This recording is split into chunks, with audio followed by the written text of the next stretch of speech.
templates for your clinical notes makes writing them a lot faster at the end of every day. We can add a clinical note by going to Settings, Templates, then select the clinical note option. Click on Add Template to write a subject line for your template and add any body text goes here.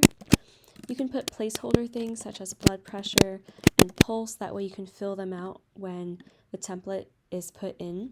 Then you can just type in your values in the actual note itself. We'll leave it here because it's a template. You can also write in examples of things that you might use in a certain procedure. That way when you go through the list, you can add or delete each one as appropriate in the actual note when you're saving it for a patient. Then lastly, you can apply your notes to certain procedure codes so that it will go in automatically.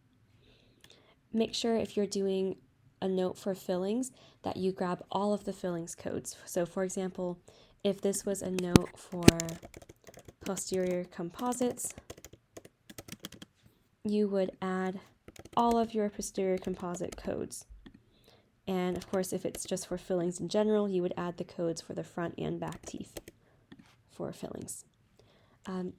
You can also, instead of having them come in automatically, so let's say you have multiple providers, hygienists, or associates who have different notes for procedure, then we recommend putting the name of the provider behind the subject line so that you can look for that provider's notes really quickly in the template search when you're writing a note.